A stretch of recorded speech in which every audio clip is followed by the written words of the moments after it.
Okay. Om Namo Bhagavate Vasudevaya. Om Namo Bhagavate Vasudevaya. Om Namo Bhagavate Vasudevaya. Chapter 12. Dhruva Maharaj goes back to Godhead. Text 1. The great sage Maitreya said, "My dear Vidur, Dhruva Maharaj's anger subsided and he completely ceased killing yakshas. When Kuver, the most blessed master of the treasury, learned this news, he appeared before Dhruva while being worshipped by yakshas, kinnaras, and karanas. He spoke to Dhruva Maharaj, who stood before him with folded hands. Text 2. The master of treasury, Kuver, said, O sinless son of Kshatriya, I am very glad to know that under the instruction of your grandfather, you have given up your enmity, although it is very difficult to avoid. I am very pleased with you. Text 3. Actually, you have not killed the yakshas, nor they have killed your brother, for the ultimate cause of generation and annihilation is the eternal time feature of the Supreme Lord. Text 4. Misidentification of oneself and others as I and you on the basis of bodily concept of life is a product of ignorance. This bodily concept is the cause of repeated birth and death, and it makes us go on continuously in material existence. Text 5.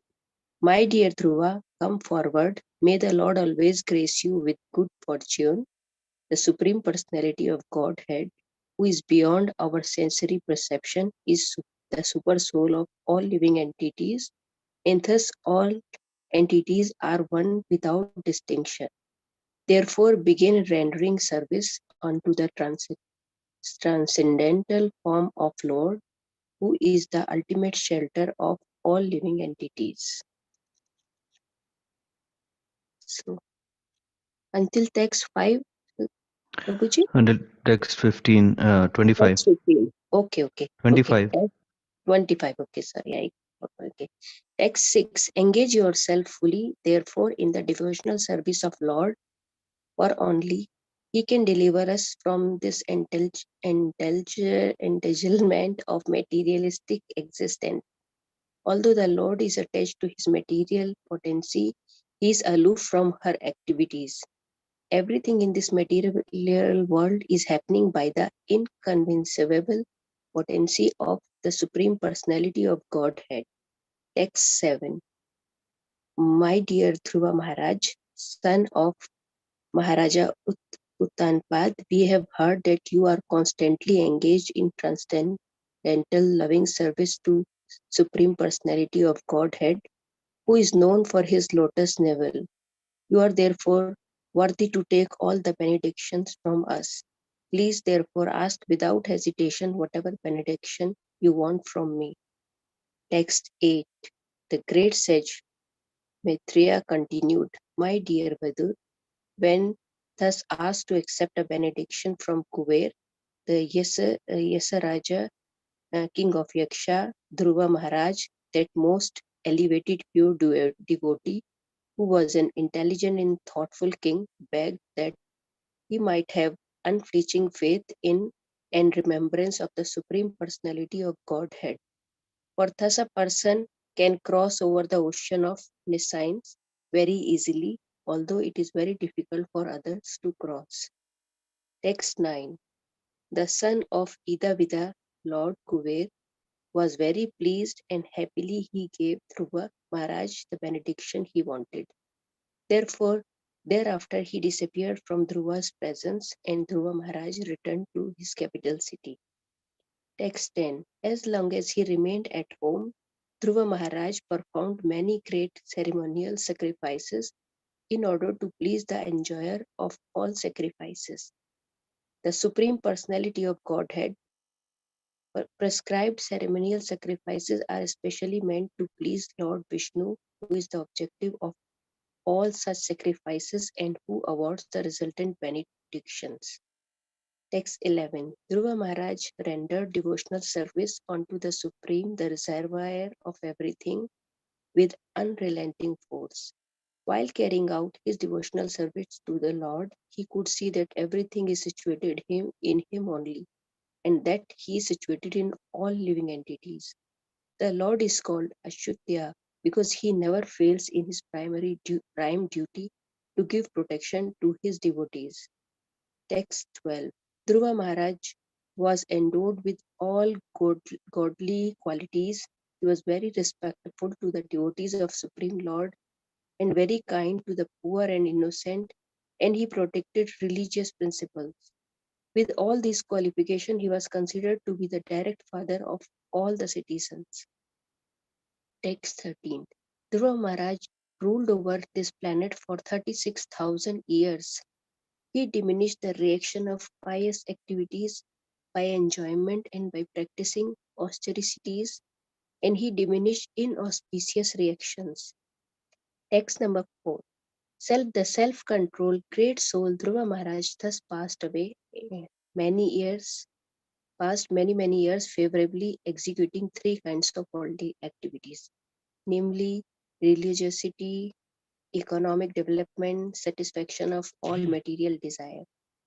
Thereafter, he handed over the charge of the royal throne to his son. Srila Dhruva Maharaj realized that this cosmic manifestation bewilders living entities like a dream of phantasmagoria because it is creation of illusory external energy of Supreme Lord. Text 16. Thus Dhruva Maharaj, at the end of his kingdom, which extended all over the earth and was bounded by the great oceans, he considered his body, his wives, his children, his friends, his army, his rich treasury, his very comfortable palaces, and his many enjoyable pleasure grounds to be creation of illusionary energy. Thus, in due course of time, he retired to the forest in the Himalayas known as Badrikasaram. At text 17. In Badrikasaram, Dhruva Maharaj's senses became completely purified because he bathed regularly in crystal clear purified water. He fixed his sitting position and by yogic practice controlled by the breathing process and the air of life. In this way, his senses were completely withdrawn. Then he concentrated his mind on the Arka Vigraha form of Lord, which is the exact replica of Lord, and thus meditating upon him entered into complete trance. Text 18. Because of his transcendental bliss, incessant tears flowed from his eyes, his heart melted, and there was shivering and standing of hairs all over his body. Thus transformed in the trance of devotional service, Dhruva Maharaj completely forgot his bodily existence and thus immediately became liberated from material bondage. Text 19. As soon as the symptoms of his liberation were manifest, he saw a very beautiful airplane coming down from the sky, as if the brilliant full moon were coming down, illuminating all the 10 directions. Text 20. Dhruva Maharaj saw two very beautiful associates of Lord Vishnu in the plain. They had four hands and a blackish bodily luster. They were very youthful and their eyes were just like a reddish lotus flowers. They held clubs in their hands and they were dressed in very attractive garments with helmets and were decorated with necklaces, bracelets, and earrings. Text 21. Dhruva Maharaja sent that these uncommon personality were direct servant of Supreme Personality of Seeing this, Godhead. Dhruva Maharaj, seeing that these uncommon Okay, personalities, okay. Dhruva Maharaj, seeing that these uncommon personality were direct servant of Supreme Personality of Godhead, immediately stood up, but being puzzled in hastiness, he forgot how to receive them in a proper way. Therefore, he simply offered obeisance with folding hands and chanted and glorified the holy names of the Lord. Text 22. Dhruva Maharaj was always absorbed in thinking of lotus feet of Lord Krishna His heart was full with Krishna. When two confidential servants of Supreme Lord, who were named Nand Sunan and Sunanda, approached him, smiling happily, Dhruva stood with folded hands, bowing humbly. They then addressed him as follows. Text 23. Nanda and Sunanda, the two confidential associates of Lord Vishnu, said, Dear King, let there be all good fortune unto you. Please attentively hear what we shall say. When you were only 5 years old, you underwent severe austerities, and you thereby greatly satisfied the Supreme Personality of Godhead. Text 24. We are representative of Supreme Personality of Godhead, the creator of whole universe, who carries in his hand the bow named Sarnaga. We have been specifically deputed to take you to the spiritual world. Text 25. To achieve Vishnu Loka is very difficult, but by your austerity you have conquered. Even the great Rishi and the demigods cannot achieve this position. Simply to see the supreme abode, the Vishnu planet, the sun and moon, and all other planets, stars, lunar mansions, and the solar system are circumambulating it. Now please come. You are welcome to go there. Prabhuji, until here, or I can continue? Until 26. Okay. Text 26. Dear King Dhruva, neither your forefathers nor anyone else before you ever achieved such a transcendental planet, the planet known as Vishnu Loka, where Lord Vishnu personality resides, is the highest of all. It is worshipable by the inhabitants of all other planets within the universe. Please come with us and live there eternally.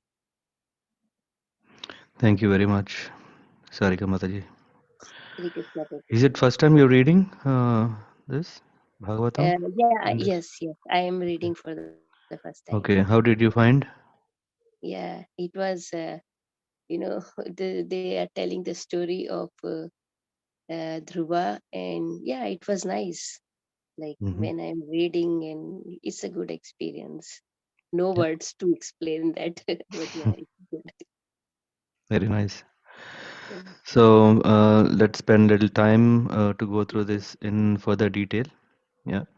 Okay. What you have read is Sanskrit translations, and previous acharyas, including Srila Prabhupada, has given nice commentaries to help us understand the the gist as well as the essence both.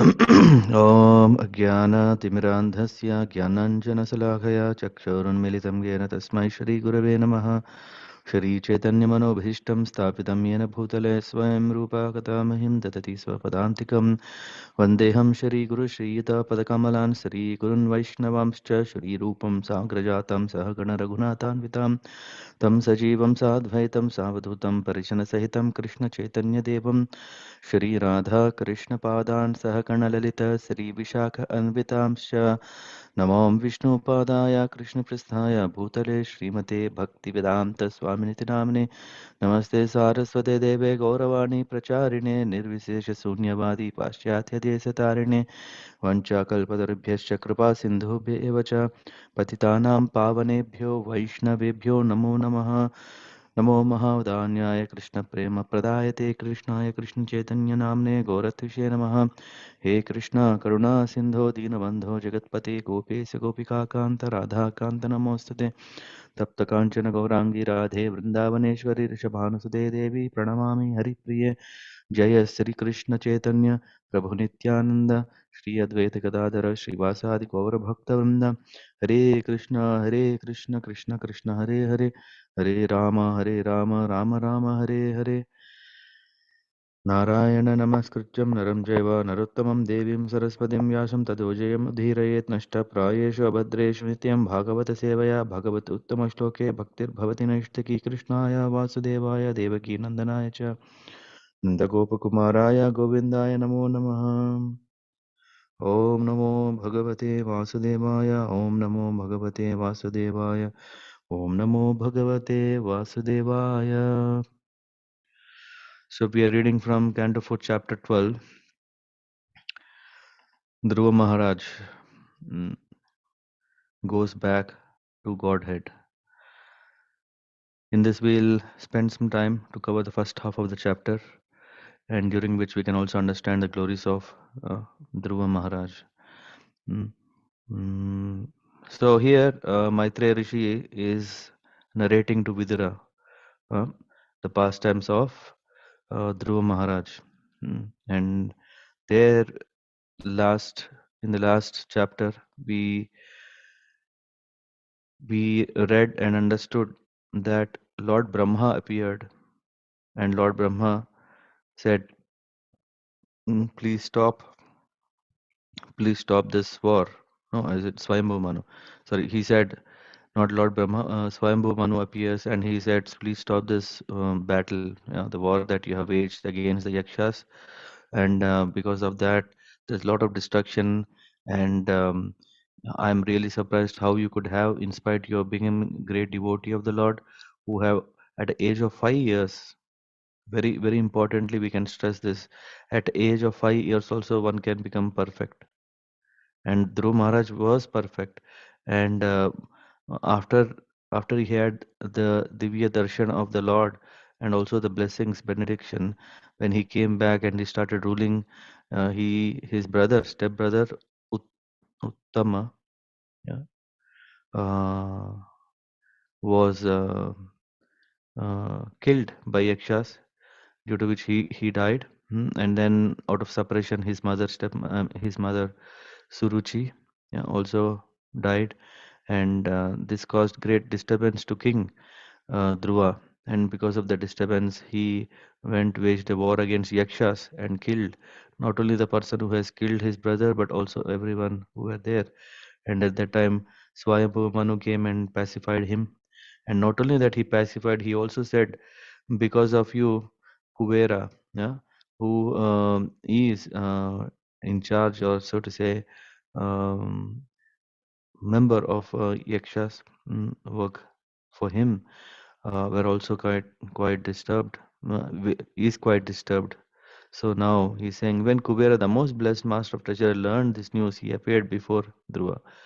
Yeah, after Dhruva Maharaj stopped the battle, and then Kuvera appeared.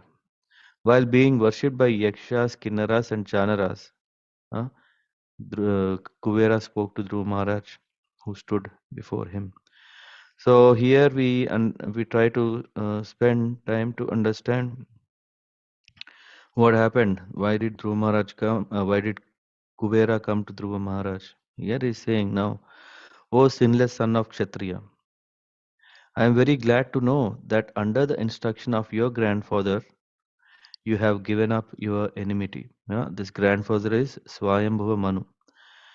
Although it is very difficult to avoid. So again, I mean, last chapter was a very eye opener for us to understand that anger creates enmity, and the cause of anger is dissatisfaction.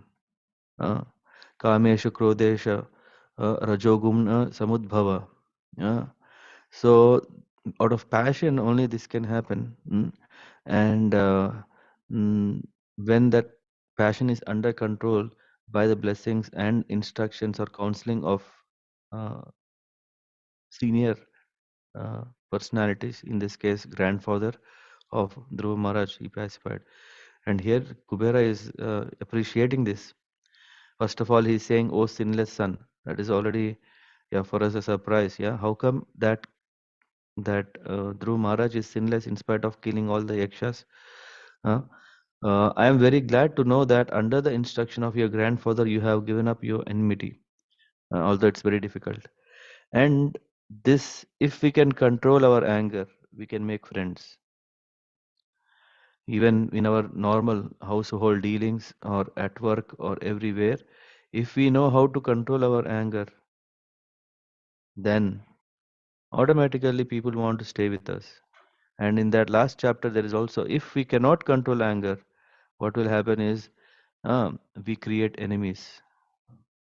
Or not only that, we create a kind of repulsion uh, of people towards us. So here it says it's very pleasing if someone is not angry. And now from here, it might be that Dhruva may not be thinking that, okay, what you're saying is fine. Huh? Here is saying, actually, you have not killed the Yakshas. Is Kubera speaking truth? Huh? Is Kubera speaking truth? This may come a question to Dhruva Maharaj. Nor have they killed your brother.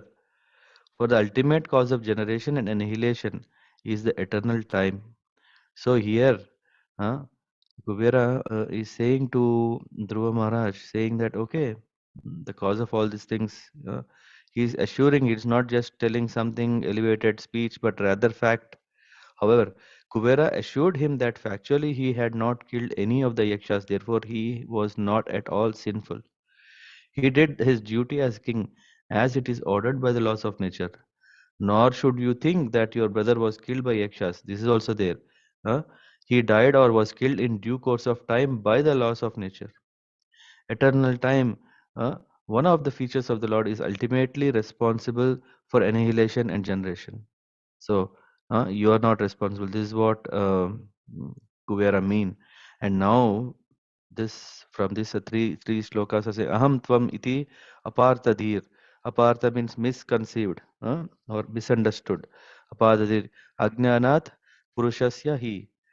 So this all ajnana is coming by what? By misidentification of oneself and others as I and you on the basis of bodily concept of life. uh, is what it is due to mode of ignorance. When we do not understand who we are, when we start identifying with this body, as soon as we start identifying with body, so much confusion comes. This bodily conception is the cause of repeated birth and death, and this is ultimately leading to the cycle of birth and death, and it makes us go on continuously in the material world. So I and you, aham and aham tvam, as separate from each other, is due to our forgetfulness. When we forget our real identity, then this all problem comes.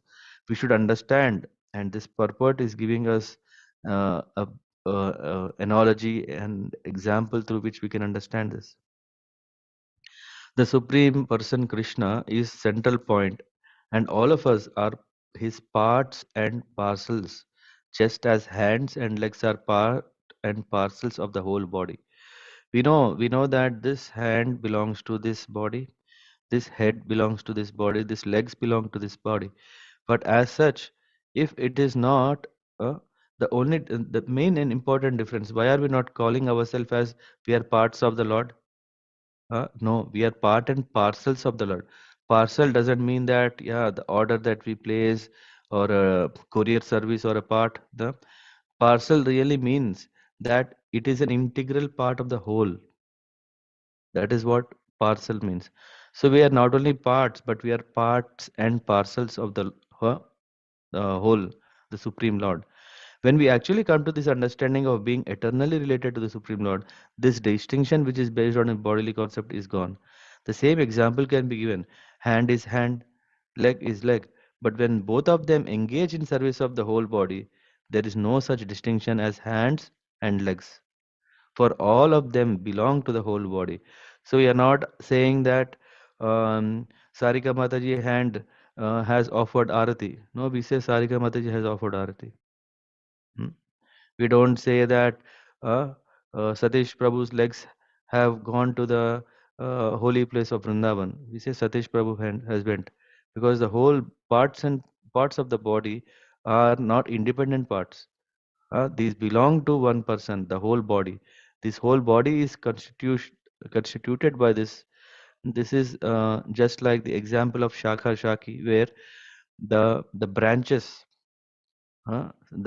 of the tree are branches. But in the end, when we call tree, the tree means including everything, the leaves, the flowers, the branches, everything. So in that way, these branches and leaves are part and parcel of the tree. Similarly, this body, the hands, legs, eyes, everything is part and parcel of the body. Similarly, when the living entities are in Krishna consciousness, there is no such distinction as I and you, because everyone is engaged in the service of the Lord. In this way, what does it mean? The whole creation, all the living entities are belonging to the Supreme Lord. It's not like Sudama is one, or Ram Raghav Prabhu is another, or in that way, or Dinath Prabhu is another. It's not like that. When we all engage in the service of the Lord, all of us are together offering service. Maybe we don't know ourselves, but in the end, we are doing only one action. What is that one action? Service. In that way, we all are equal. We are all one. And then this is very, very important. Hmm.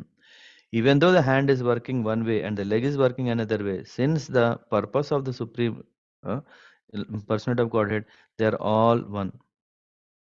The conception of independent existence is therefore like a dream. We think that I am independent. I am not part and parcel. Maybe that something is there, but I am independent. No, it's a false understanding. Just because of that false understanding, we stuck in this world. Hmm. So, and the next here it clearly says, and here it says that, my dear Dhruva, Kuvera is saying, the super soul of all living entities, and thus all entities are one, without distinction. Therefore, begin rendering service unto the transcendental form of the Lord, who is the ultimate shelter of all living entities. So, may the Lord always grace you with good fortune. And when we have such good fortune in our life, which comes not so often, we may think that, oh, I have done something great, or my parents have done something great, or someone has something. Not by this we can accrue such a great fortune. It comes only when sadhus and saintly persons, they intervene in our busy, destined driven journey. When they come, they sprinkle some mercy upon us, and then we get the intelligence that we are running like sheep, uh, going to get doomed. No, then because of their blessings of good fortune, our life changes. And in this purport, Prabhupada elaborates about that Lord is not just some light or some nature or something. No, Lord is Vigraham. Yeah, here it's clearly the word is coming. Uh, Te tat gacha Dhruva Badram. Be careful. Te Bhagwantam Adokshajam. This Sarva Bhutatma Bhavena Sarva Bhutatma Vigraham. This is what Kubera is saying. Who is the Lord is? Uh, that he is Sarva Bhutatma Vigraham. Bhutatma means all living beings. Sarva Bhutatma, all living beings Vigraham. He is the one who is to be worshipped having a form. And there is Dhruva Maharaj is advised here with to render service to the supreme form. That will include service to other individual forms. For example, a tree has a form, and when water is poured on the root of the tree, the other forms, the leaves, twigs, flowers, and fruits are automatically watered. Huh? So, rather, it is confirmed that Absolute Truth has a form. Nothing is independent of Him. Then, what does it mean? What is the purpose? After we know that Lord has a form, huh?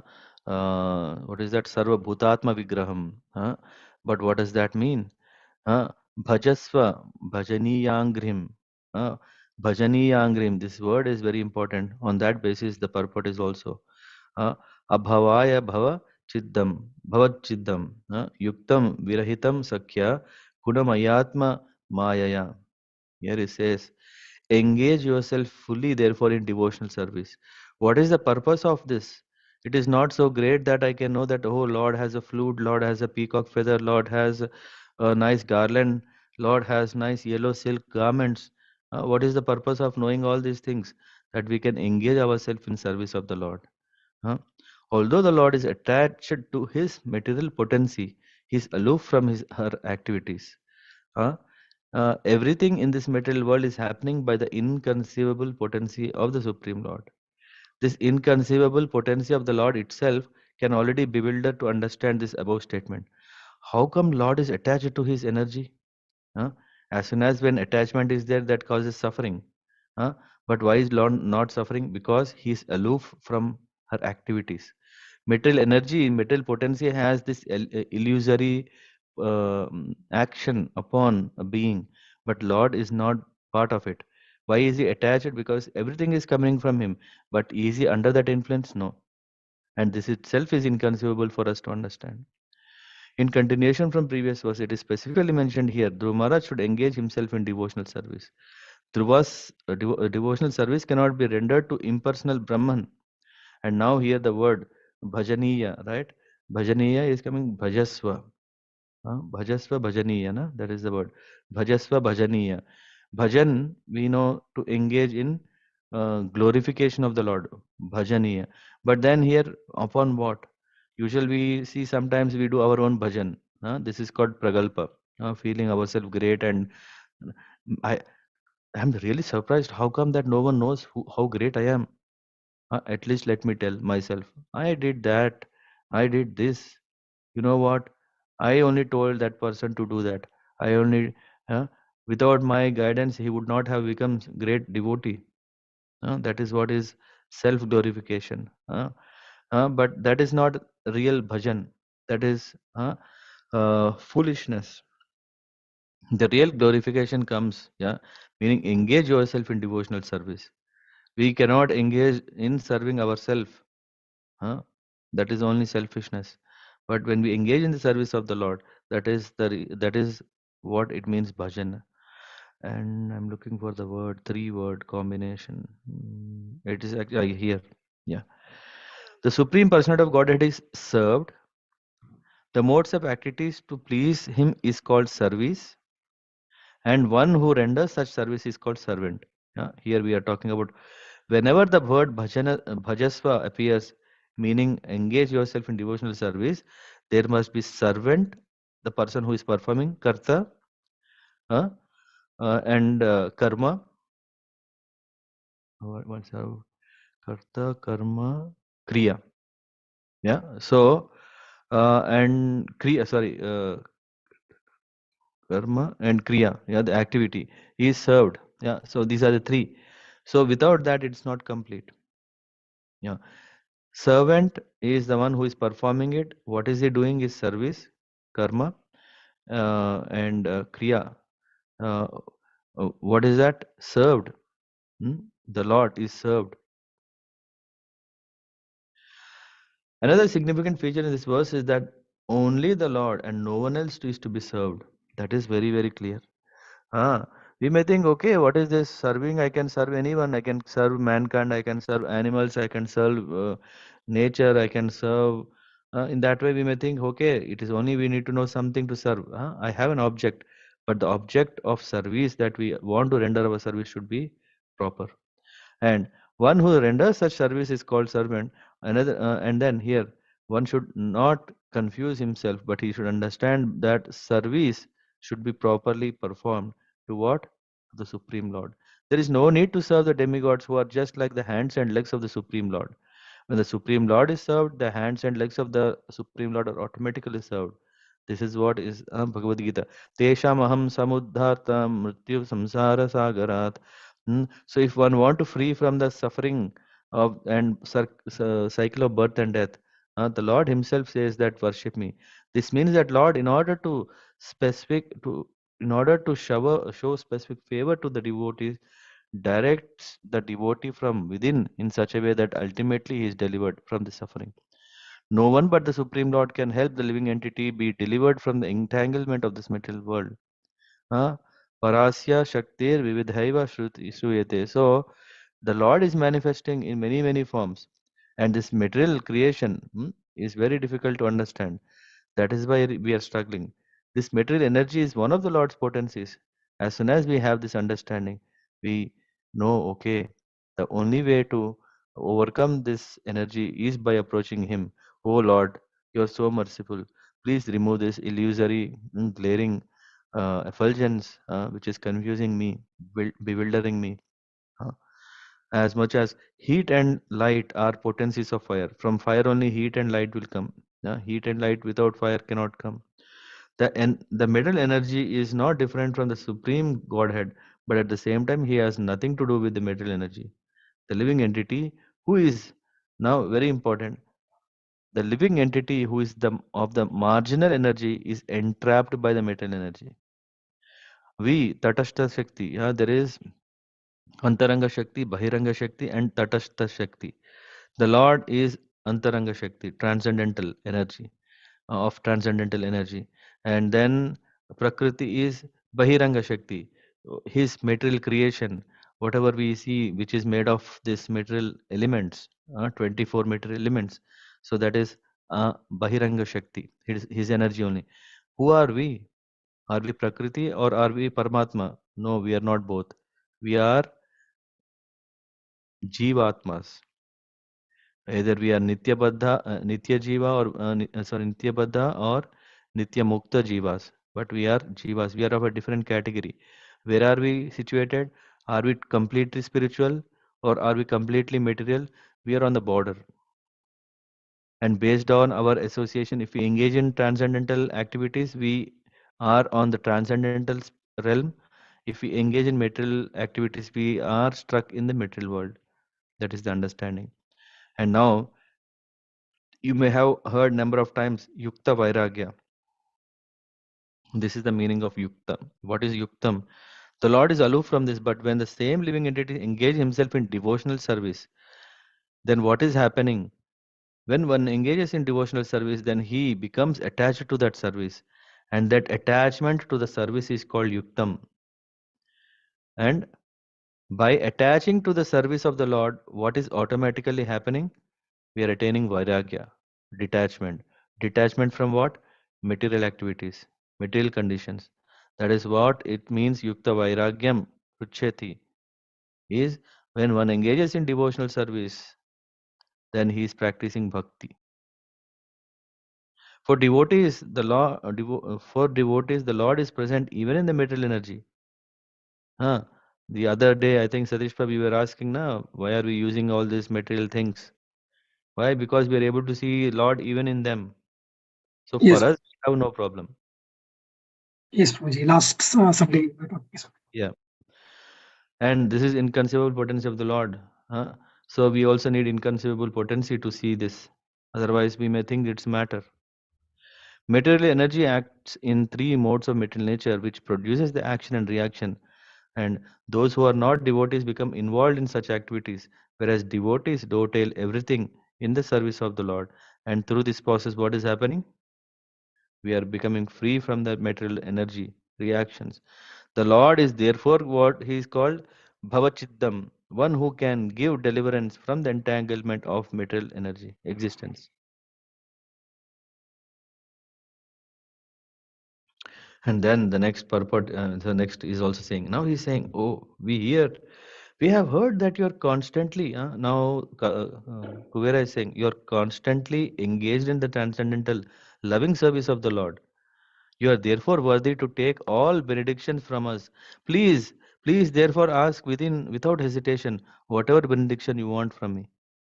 Ah, Devatas, na, they have something, yeah. Just like if you go to a millionaire and the millionaire who has so much money, when he is pleased by us, just he thinks, oh, I have heard great about you, oh sadhu, oh greatly saintly person. After all, my life will be successful by offering you something. The demigods are approaching whom? The devotee.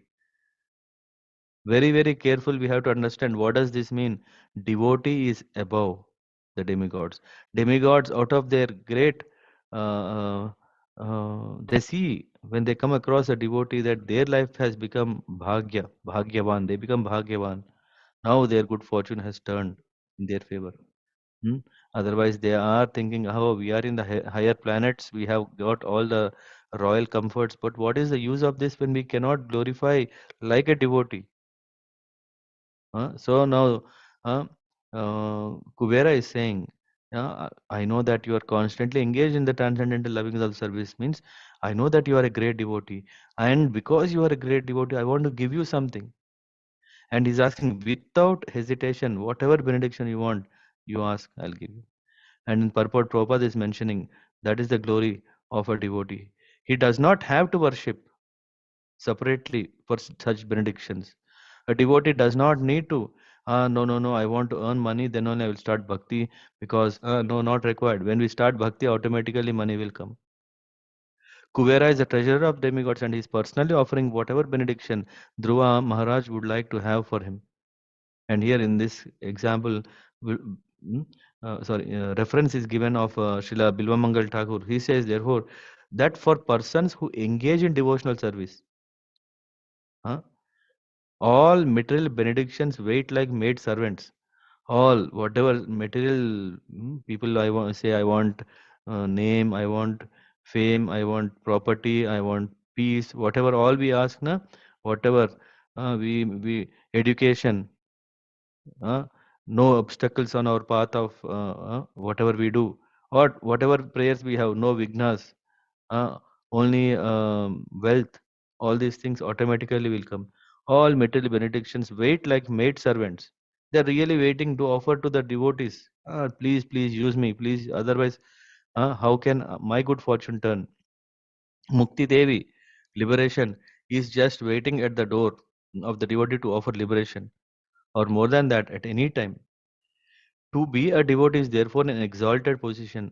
Simply by rendering service to the Lord, one can have all the benedictions of the world without separate endeavor. And this is what. So Kubera is eager. He knows that Dhruva Maharaj is always in samadhi, in a state of trance, in remembering and worshipping the Lord. Uh, in other words, he knew that for Dhruva Maharaj there was nothing desirable within the three material worlds. He knew that Dhruva would ask for nothing but to remember the Lord. So, what will devotees do? Because now all the demigods have come, they want to offer everything. Are they going to enjoy? No, they want to engage everything in the service of the Lord. Maitreya is saying, Sir Raja Rajena, Raja Raja, I think in Tamil Nadu or I think South India, Raja Raja the Great. Yeah, here we are talking about Raja Raja, but it is addressed for Kubera.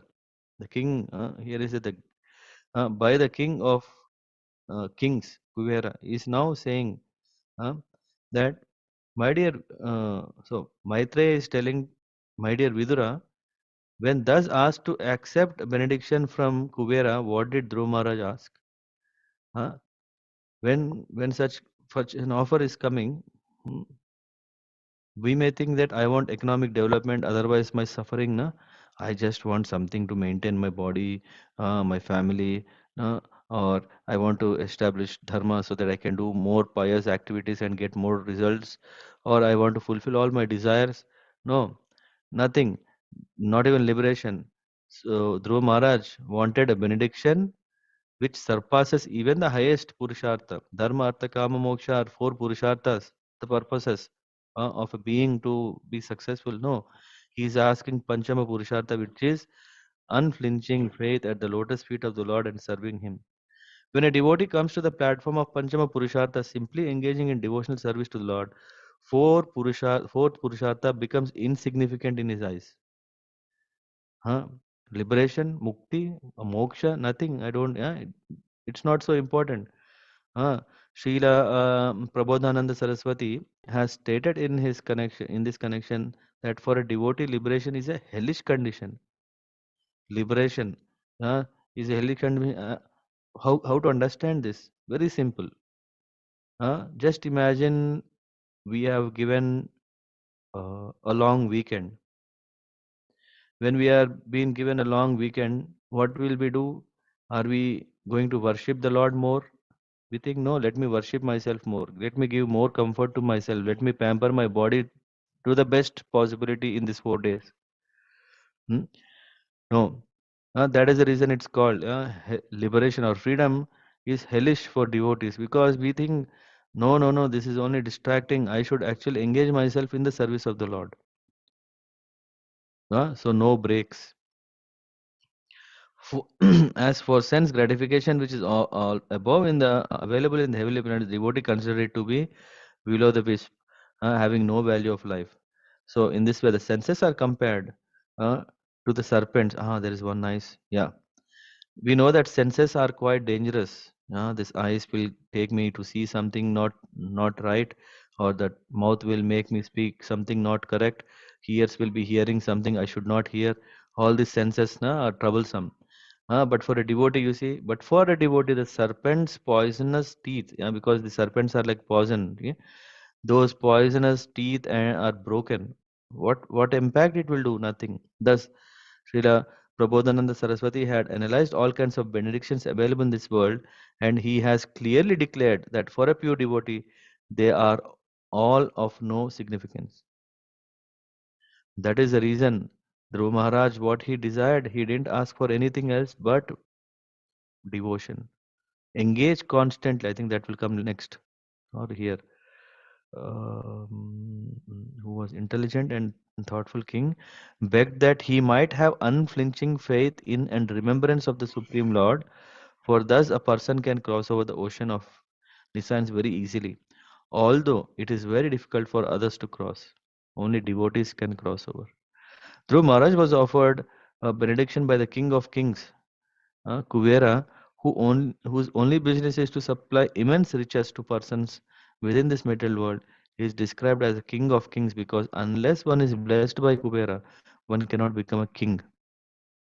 The king of kings personally offered Dhruva, and what Dhruva asked, therefore, he declined all these things. Therefore, he is called Mahamati. Uh, Mahamati means one who is very, very thoughtful, intellectual. तस्य प्रीतेन मनसा ताम दत्वैद्वाविदस् द्वाविदैस् ततः पश्यतो अंतर्दर अंतर्दधे सोपि स्वपुरुष प्रत्यपद्यत. Here we are saying, so in that way, Kubera is very pleased and happily he gave Dhruva Maharaj the benediction he wanted. Thereafter, he disappeared. Hmm. So that see how easy he didn't had to go to some place to get all this benediction. So that's why here he says Vaishnava is always respectful to everyone. So when Kuvera offered him a benediction, he did not refuse it. It's not no. I know you can give only money to me. What is money for me? No. He understands the greatness of Kubera, and then he is asking, but he wanted something which would be favorable to his advancement in Krishna consciousness. It's not like जो मिलेगा सो मिल जाएगा, यहाँ से उठा लो, बाद में भक्ति करेंगे. No. And then this verse 10 to 16 are the way that we can understand the greatness of Dhruva Maharaj. Here we see, uh, as long as he remained at home, Dhruva Maharaj, what did he do? He performed many great ceremonial sacrifices in order to please the enjoyer of all sacrifices, the Lord. The sacrifices are not for his own peace of mind, his own flourishment, prosperity. No, he was pleasing the Lord. Prescribed ceremonial sacrifices are especially meant to please the Lord, Lord Vishnu, who is the original objective of all such sacrifices and who awards resultant benedictions. Yadhartat karmano anyatra lokayam karma bandhana. Other than that, if we perform anything, it will only bind us. One becomes entangled in the results of yajna. We are thinking yajna will give us some good fortune. If we are doing it for our selfish interest, then it will bind us here. And there is one more here. But and we may think that why is Dhruva Maharaj doing yajnas when he can simply do Harinam, Nama Sankirtan or something like that. Kshatriyas are meant to rule over the country. Dhruva Maharaj, for example, in the course of ruling, had to fight and kill many yakshas. Such action is unnecessary for Kshatriya. A Kshatriya should not be coward and should not be non-violent to rule over the country. So he engages in what? Uh, this, because in this there is, yeah, it comes later. They are never to be given up. Kshatriya should perform Kshatriya duty.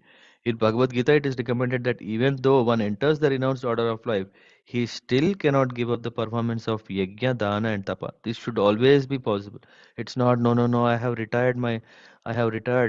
So which means I don't have money. Uh, oh, now I have to take care of my grandchildren. I have to do that. I have to do this. Uh, no, yajna, dana, and tapasya should be performed. But we need to know how. They are never to. Tapasya is meant for the renounced order of life. Those who are retired from worldly activities should perform tapasya, penance, and austerities. Those who are in the middle world, the kshatriyas and vaishyas, must give charity. And brahmacharis in the beginning of their living lives should perform different kinds of yajnas. So Dhruva Maharaj being king, he he should take care of maintaining treasury and protection, and that is his responsibility. And how to gain that, how to offer everything is by performing yajnas. And formerly, the tax accumulated from the citizens were spent for performing great sacrifices as enjoined in the Vedic literature. At the present moment, however, almost all forms of sacrifices are not at all possible. Therefore, in Shastras, it is recommended people should perform Sankirtana Yajna. Any householder, regardless of his position, can perform this Sankirtan Yajna without expenditure. When we do Yajna, we need Dravya. What is dravya? It's not just ghee. You need to have very very elaborated paraphernalia that are required. This is called dravya. Um, Nice wood, sandalwood. If you are even specific, then also we need to invite a very very expert brahmana whom we need to uh, uh, give charity to him, and clarified butter or ghee should be there. Cow should be there, brahmana should be there. So this is very very expensive, but and also purity. Yeah, purity in every item. The wood should be pure. Once when I was seeing, when I there was a yagna performed where there were some, what do you call this, some creatures. The wood was not good, huh? And we know how, when there are no pure cows, how can we get pure ghee? It's not possible. There is brahmanas who do not know everything, how to offer, to is ultimately to please the Lord. It is not to maintain my monthly livelihood. No, all those things are gone. So the Shastras are saying the best way to perform yajna, because yajna is unavoidable, we should perform, is Sankirtana yajna. Just, and costs anything? No. All the family members can sit together and simply clap their hands and chant the Hare Krishna Mahamantra. Somehow or other, everyone can manage to perform such yajna and distribute prasad to the people in general. So simple. Charity. Charity, what is charity? Is prasad distribution. What is the yajna? Is performing Sankirtan yajna. Simply by liberal distribution of prasad and Sankirtan, the whole world can become peaceful and prosperous. Generally, in all the material sacrifices recommended in Vedic, there are offerings to the demigods. This demigod worship is especially meant for less intelligent men. Actually, the result of such sacrifice goes to whom? Bhoktaram Yajna Tapasam Sarvaloka Maheshwaram. So it goes to Lord Narayan. Although Dhruva Maharaj was a great devotee and had nothing to do with these sacrifices, why he is doing it? To set an example to his people. Huh? He performed many sacrifices and gave all his wealth in charity.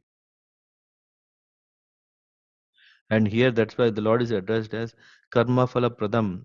Is the Lord awards everyone different kinds of karma as the individual living entity desires. Huh?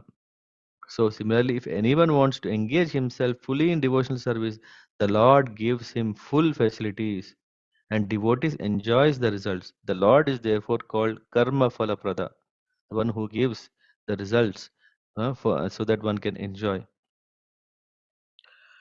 And this will be our last verse. Today, actually, yeah, we'll try to go to 12 at least because we want to understand, we want to glorify the great qualities of Dhruva Maharaj. सर्वात्मनि अच्युते सर्वे तीव्र गौम भक्ति उद्वहन ददर्शात्मनि भूतेषु तम एवावस्थितं विभुम. Dhruv Maharaj rendered devotional service unto the Supreme. So first thing is the previous verse is glorifying his greatness in charity and performance of yajna. Yeah? Here he is rendering service to the Lord, reservoir of everything with unrelenting force. Unrelenting. There is he himself is pushing him to perform all this. It's not like someone is pushing him. While carrying out his duties, devotional service, he could see that everything is situated in him, in the Lord only, and that he is situated in all living entities. The Lord is called Achyuta. Achyuta because he never fails in his primary duty to give protections to his devotee. So now, if we really think Bhakti Yoga is for protection, yes, for sure. Why? Because the Lord Achyuta is ever eager to give protection to his devotees. So if we want protection against uh, uh, our risk of falling down into the cycle of birth and death, whom should we approach? The Lord. Please, Lord, give me protection. My mind is not stable. My senses are not under my control. Please, please, please give me protection because you are Achyuta. Hmm? Not only Dhruva Maharaj performed many sacrifices, but he carried, not only did, but he carried on his transcendental occupation. This is very important. What is that? To engage in devotional service. A devotee can see that Lord is situated in everyone's heart. Ishvara sarva bhutanam hriddeshi arjuna tishtati. Ordinary persons cannot understand how the Supreme Lord is situated in everyone's heart, but a devotee can actually see that. So this is, and now we are seeing that this is what is the vision of Mahābhāgavata. We may have heard Mahābhāgavat. Who is a Mahābhāgavat? Who can see that Lord is present in everyone's heart. In summary, a Mahābhāgavat, a highly elevated pure devotee, sees the Lord everywhere as well as within the heart of everyone.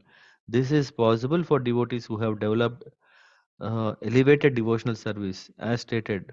Premanjana Churita Bhakti Vilochanena. Only those who have smeared their eyes with the ointment of love of Godhead can see everywhere the Supreme Lord face to face. It is not possible by imagination or so called meditation. And now, the last but very, very important, this is verse which says the qualities of Dhruva Maharaj. Tamevam Shila Sampannam Brahmanyam Deenavatsalam Goptaram Dharma Setunam Menire Pitaram Praja. He's saying Dhruva Maharaj was endowed with all godly qualities. He was very respectful to the devotees of the Supreme Lord. If we cannot do ourselves bhakti, at least we should offer our respect to the people who are doing it. Never underestimate their potency, never underestimate their presence in our life. And very kind to the poor and innocent. We should not always be busy with our own busy world of um, a lot of bizarre things we think are real things of our life. We should be very kind to poor and innocent, and he protected religious principles. Hmm? One who protects religious principles, we should protect them. With all this qualification, he was considered to be the direct father of all the citizens. That's what we don't want to be just a level of a citizen. We want to be father of the citizens, which means caretaking, protection. The personal qualities of Dhrumara described here are exemplary qualities of a saintly king. Not only a king, but also the leaders of modern democratic or impersonal government must be qualified with all these godly characters. Then the citizens of the state can be happy. As a child depends on the able father, so the state also depends on able people to rule. At present moment, however, there is no guarantee by the government of even the primary necessities of the lives in the state, namely protection of the lives and protection of citizens. One word is very significant here, Brahmanyam. What is that? Dhruva Maharaj was very devoted to Brahmanas who engaged in the studies of Vedas, thereby hmm, know the Supreme Personality of Godhead. Here we have to understand Brahmanas. As soon as this comes, it means, oh, the whole Brahman community nowadays, there is so much injustice. We have to understand who are real Brahmana. Brahman means not just by birth. Huh? Brahmans are not just by birth. Brahman means by quality. Hmm. Chaturvargam are classified based on guna karma vibhagashaha. So guna and karma. So here, who are Brahmanas who engage in study of Vedas and understand that it is to attain supreme. They are Brahmanas, and kings should always be protecting, or the administration should always protect them. The state should be very respectful to the societies that distribute God consciousness all over the world. That's not happening. And another word is Dina Vatsala. Dina means innocent. Yeah, Dina Vatsala means Vatsalya means parenthood. So Dina Vatsala, Lord, he is very, very kind to innocent people. Unfortunately, in this age, the state agents and the presidents draw good salaries from the state, and they pose themselves very pious, but they allow the running of slaughterhouses where innocent animals are killed. If we try to compare the godly qualities of Dhruva Maharaj to qualities of modern statesmen, we can see that there is no actual comparison. Dhruva Maharaj was present in the Satya Yuga, as will be clear. Yeah, this is other details. So the government administration in present age is bereft of all godly qualities. Considering all these points, the people today have no alternative but to take to Krishna consciousness for protection of religion, life, and property. Thank you very much.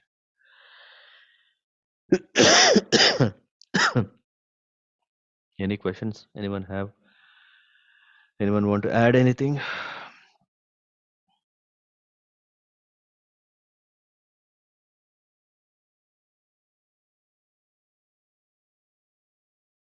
Prabhuji, Hare Krishna Prabhuji. Yeah. In when I was reading the text, it was written somewhere that Dhruva Maharaj lived for 1,000 30. years, like That 36,000, that will 30,000 come the years. next verse. Next verse is that. Okay. Yeah, it was a, I was just thinking that people were living for so That long at that yeah. time. Next class we will Okay. discuss about that, because that also Okay. gives, it's a Satya Yuga. Yeah. It was and then there is 10,000 years in the Treta Yuga, in Dwapar Yuga 1,000 years, in Kali Yuga 100 years. This is the lifespan. Okay. Yeah. And Prabhuji, you also talk about the Brahmana, the real Mm-hmm. Brahmana qualities, Mm-hmm. like who is actually involved, in who reads the scriptures Yeah. and is the devotee, Mm-hmm. right? Mm-hmm. Yeah. It's the real Brahmana. Yeah. Brahmana. Okay. Yeah, people just by birth cannot become Brahmins. Just like if someone is born to what do you call chief minister, he doesn't qualify himself to be a chief minister, right? It's not. Of course, they aspire to be because they might see some benefit from it. Just like a politician wants to, oh, my son become the next minister, but quality should be there. Otherwise, the people will suffer. Similarly, Brahmanas. If I am son of a Brahmana, doesn't mean that I become Brahman.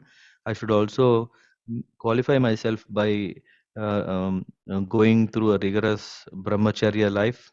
Yeah, where we do yajnas and understand that ultimately all these yajnas are to please the Lord. And only with that understanding, when one performs, either it is a vivaha sanskar, or either it's namakaran sanskar, whatever sanskar one, if a pujari is doing, if a priest is doing, he should know what is the purpose of that. It's not just because I have now read Samved, Yajurved, Rigved, now I have become a pandit, that's why I can perform. It will not give anything, no substance. So Brahman means he should also have the qualities of Dhamma, Suchi, Yeah, he should always understand. He should be very, very close to the simple living simple way of living, not accumulate a lot.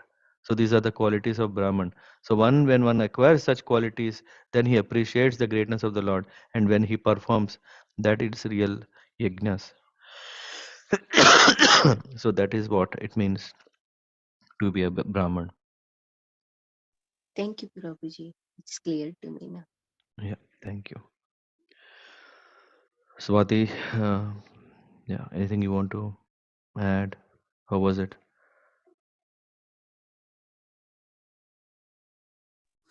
Hare Krishna, Prabhuji. No, this Yeah. was just a thought I had. Mhm. Prahlada also was offered a boon at the end of Yes. Nrsimha Avatar, Yeah. and Yeah.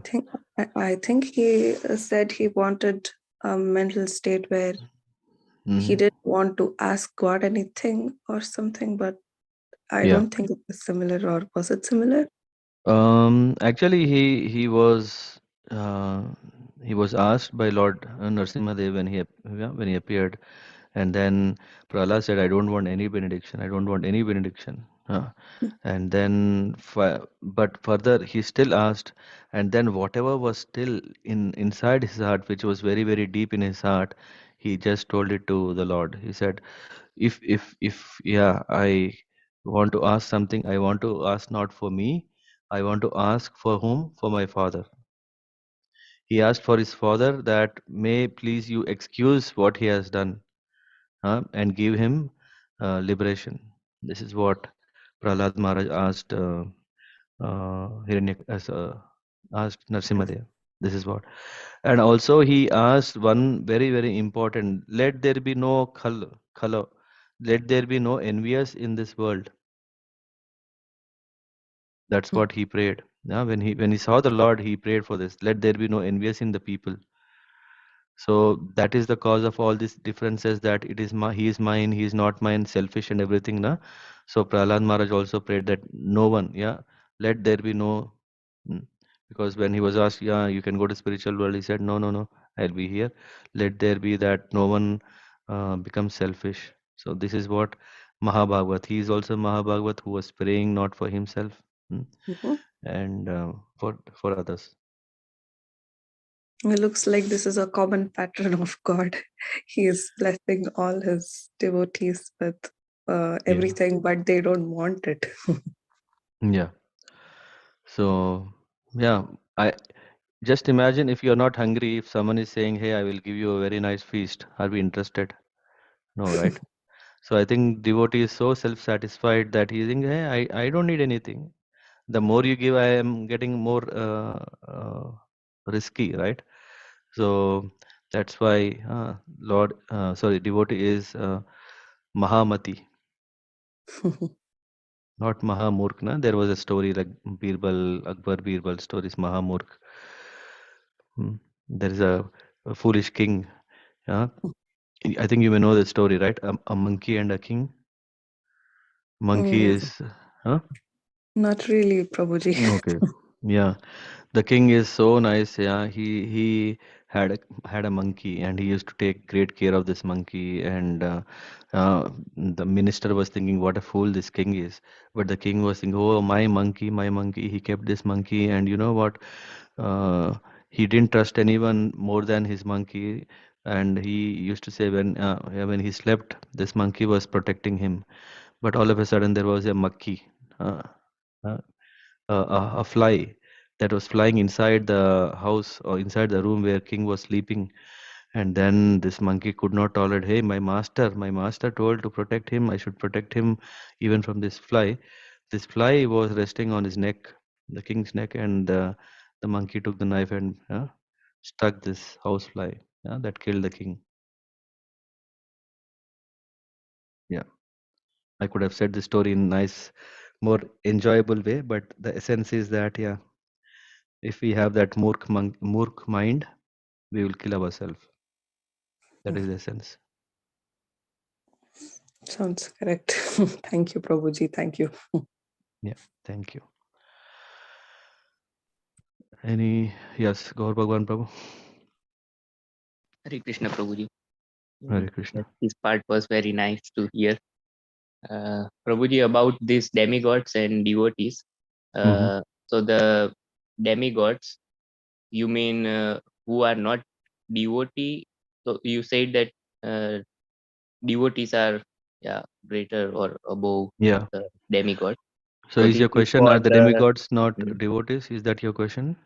So I mean, you are talking about the demigods who are not devotees, or I mean No, for them, demigods or demigods are not atheists. Uh, uh, Demigods, they know that they are servants of the Lord. They are appointed by the Lord to take care of affairs in the world. But they appreciate if someone is full-time devotee. Yeah, you are a half-time devotee or a part-time devotee, and there is a full-time devotee. Mhm. Now, who is great? Full time. Full-time, right? Mhm. So a devotee, that's why demigods see, yeah, okay, there is a risk because we are in this world, and there is also other deviations and diversions that are there. I know that I am servant of the Lord, but I also have freedom to engage myself in the worldly affairs because they are in the world. No, they are not in the transcendental world. Yeah, they are in the material world. Whether they go in the Swarga or they are in the Naraka or wherever they are, it is still in the material world which has this anxiety. Mhm. And devotee is in trance. He is in the connected with the spiritual world. Mhm. So that's why once, I mean, again, it's another story. When when Indra came to Sukadev Goswami, he's is it Sukadev Goswami? I don't know if someone is here can help me. He said, Devendra, right? So his Indra, he said, please come and give us the Kathamrit. We are ready to give the Amrit, whatever we have. Mhm. Yeah, because when Parikshit, I mean Sukadev Goswami, he's expert of Bhagavatam. Even Devatas they want to invite, just like a very wealthy person, na, who is very busy in the worldly affair. He wants to give what? He wants to give whatever he has, the wealth, Amrit. And he want what? Kathamrit. But Mhm. Sukadeva Goswami said, no, it's not so easy to get access to it. It is only Bhagavats who can relish it. We have to give only. So that's how they try to do this barter exchange. I'll give you this Amrit, you give us that Amrit. But one has to have the qualification. Who are they? Devotees. That's why demigods glorify the devotees. Mhm. So Prabhuji, the Lord has given some duties for the demigods, and but they are not like fully or all the time Yeah, in it's this it's some process. it's something like I have this great desire, but I also have some desires. So Lord is Mhm. saying, okay, I'm seeing your goodness of devotion rather than putting an atheist head of kings like Indra. Let me put a devotee king, Mhm. just like in India, right? Mhm. Politicians, right? Mhm. It's let's not have a whatever communist. Let me have at least a democratic. Mhm. Yes. And Prabhuji, the demigods like Swayambhu and Manu and hmm Kubera, they are also great devotees, or Yeah, of course, they are great devotees. Mm. Mhm. I mean, there is also we will. Didn't we come? I think it will come later. We will also no. We already came through. How did Swayambhu Manu made his perfect? His life perfect and reached supreme. That is also there. Mhm. So they are not ordinary. I mean, for our level, na, if we just imagine there are 7 hills. On top of 7 hills, maybe there is some hill which is big or small. From here, we may see everything equal, right? Mhm. There is differentiate. There is differences. At the same time, we should honor them because they are already at very high. Mhm. We should have clarity of difference. At the same time, we should also respect of their supremacy. We are nothing. Mhm. Yes, Yeah. yes, Prabhuji. So Prabhuji, such a high level devotee demigods, they can bless also for Yes. achieving. Yes, because they are Yes. interested. Huh? Just like a treasurer is interested to open the locker, he has full freedom, he has full access to it to give. Mhm. Okay, Prabhuji. Yes, Yeah. thank you. Thank you. And Prabhuji, the last one was these Charanas, Gandharvas and Yakshas. Are they like demigods? They live in higher planetary systems? Yeah, I mean, they are inhabitants of higher planets. Just like, okay, you might be coming from a village, maybe there is a city, there is a capital city, like that. Mhm. Okay, Mm. thank you, Prabhuji. But again, they are classified based on their staunch devotion. Mhm. Yeah. Yes, Satish Prabhu. Hare Krishna, Prabhuji.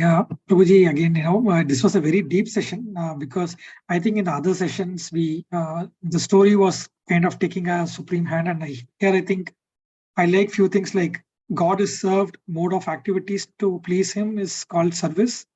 And the one who renders is the servant.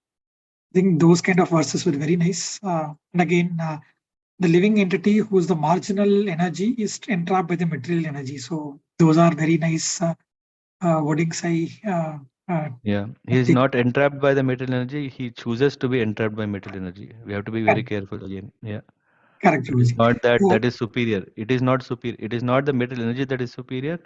It is still the Tatastha Shakti. The Jiva is superior. But correct, because he likes to enjoy, that's why he gets into it. Then correct, he Prabhuji. is overwhelmed by that. Yes, Prabhuji. Prabhuji, but I have one question. So in Hmm. one of the verses, it was said like the fourth Purushastra, which is liberation, becomes insignificant to the one Hmm. who is in the devotional service of the Lord. But Yeah. if we reflect back on the Vedantas, right, Prabhuji, like be it Adi Shankara's Advaita, which says jnana Hmm. or knowledge is liberation, or Ramanuja's Vishwadaitam says surrender, Hmm. Dvaitam says grace or anugraha, and Achinta Bheda Abheda, like what we follow Hmm. in Gaudiya says chanting is the liberation, right? So all the major Vedanta principles focuses on liberation, and Hmm. here it is said one who's in the devotional service, liberation becomes insignificant. So I am trying to understand what is devotional service that is So being. liberation again, liberation also has a ladder, and the lowest liberation is what is referred here. The lowest liberation is mukti. The lowest, what is that? Mukti means just freedom from suffering. That is what is called mukti. Or yeah.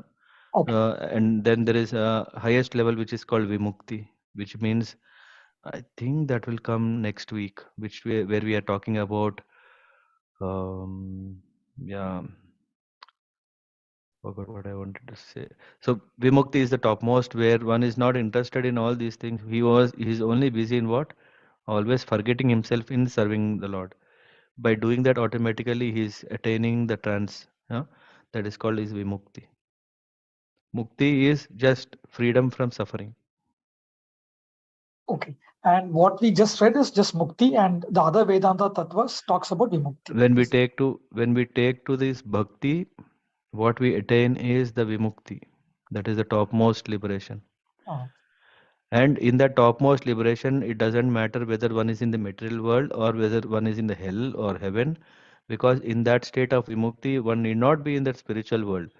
But because he is in constant understanding that he is engaging in the service of the Lord, he is automatically in the spiritual realm.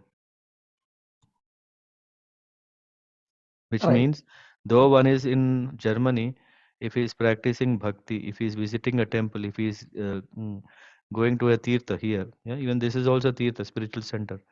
So when he goes to a temple, then he's already doing what? He is free from the remaining. Just like as soon as you enter the temple building, then he is detached from the rest of the world, whether he is in Germany, in US, or wherever. Yes. Okay. Okay. Now I got it, Prabhuji. So Yeah. this is what you call it is meant as mukti here in Yeah. devotional service, and the other four Vedanta tattvas it talks about the permanent bliss. Very nice explanation. Thank you, Prabhuji.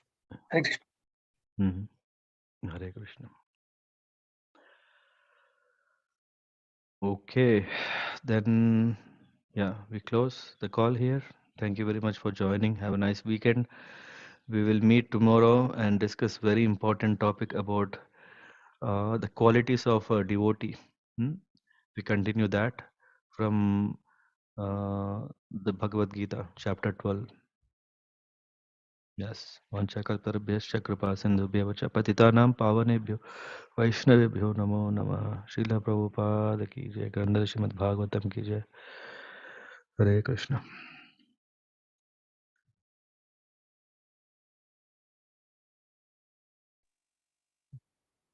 Hare Krishna, Prabhuji. Hare Krishna. Krishna. Hare Krishna. Hare Hare Krishna Krishna, Prabhuji. Prabhuji. Thank you. Hare Krishna. Hare Krishna.